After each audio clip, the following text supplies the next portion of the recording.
Assalomu alaykum, kanalimizga xush kelibsiz. Bugun sizlar bilan judayam mazali, yumshoqqina xamirli mini pitssalar tayyorlaymiz. Bolajonlarga judayam yoqadigan pitssalar bo'ladi.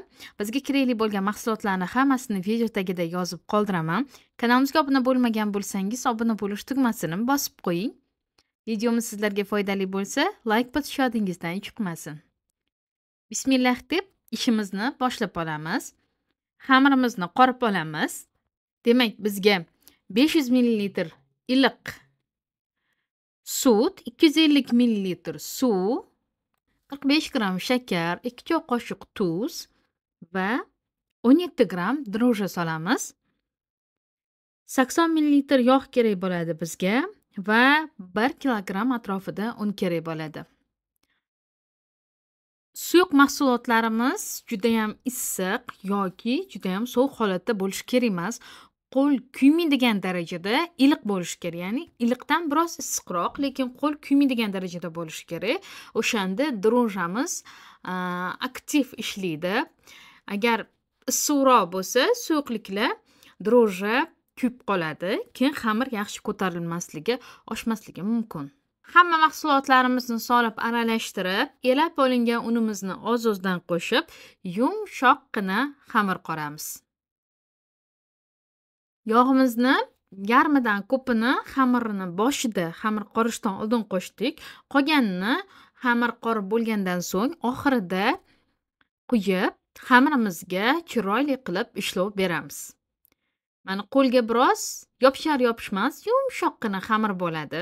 Qolgan yog'ni quyib, xamirni va ustiga strich paket yopib, 45 daqiqa va 1 soat davomida tindiramiz. Ya'ni yaxshilab oshib chiqqunicha. Mana xamirimiz chiroyli bo'lib oshib chiqdi. Endi xamirni 80-85 grammdan zolalarga bo'lib olamiz. Agarda tarozidan foydalangan holda bir xilda zolalar yasab olsangiz, pitsalar bir xilda kattalikda chiqadi. Chiroyli zola qilib, yana 10-15 daqiqaga oshirish uchun olib qo'yamiz. Xamirimiz biroz tinib turgunicha biz nachinkasini tayyorlab olamiz. Buning uchun bizga sosiska kerak bo'ladi. 500 gram sosiska to'g'rab olamiz. Yana ham tapga qarab ko'p yoki kam solishingiz mumkin. 300-400 gram sir kerak bo'ladi. 3 dona bolgarskiy, 4 dona pomidor va olivka kerak bo'ladi. Hamma mahsulotlarni to'rtburchak qilib to'g'rab olamiz. Sirni ham maydaroq qilib to'rtburchak qilib to'g'rab olamiz. Albatta pitsa uchun eriydigan sirlardan foydalanganimiz yaxshi. Hamma mahsulotlarimizni to'g'rab olib, aralashtirib olamiz. Bolgarskiyni mayda to'g'rab yuborganimiz uchun bolajonlar bolgarskiy borligini sezishmaydi ham. Chunki duxovkada yumshoq bo'lib pishib ketadi va judayam mazali hid beradi va judayam sochniy qiladi bolgarskiy pitsamizni. Mana nachinkamizni tayyorlab oldik. Bu orada esa xamirimiz oshib chiqqan. Xamirimizni o'rtasini yoyib olamiz, chetlarini shundoqligicha qoldiramiz. Duxovkamizni 200-220 gradusga qizdirib qo'yamiz. Xamir chetiga tuxum surib olamiz. Va xohishga qarab kunjut sepsangiz bo'ladi, juda ham chiroyli chiqadi.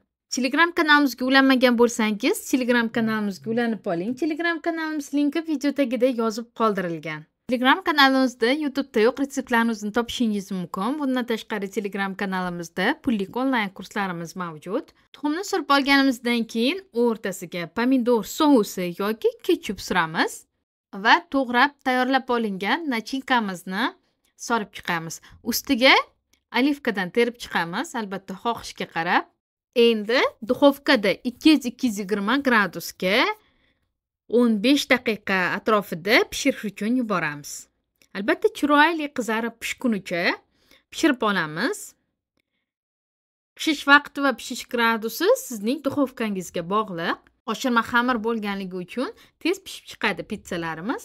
Mana shunaqa chiroyli, yumshoqqina sochni pitsalarimiz tayyor bo'ldi. Albatta shu retsept asosida tayyorlab ko'ring. Videomiz sizlarga foydali bo'ldi degan umiddaman. E'tiboringiz uchun tashakkur. Keyingi videolarimizda ko'rishguncha Allohga omonat bo'ling. Sizlarga cheksiz hurmat bilan Mahfuzaxon Rahimova. Salomat bo'ling.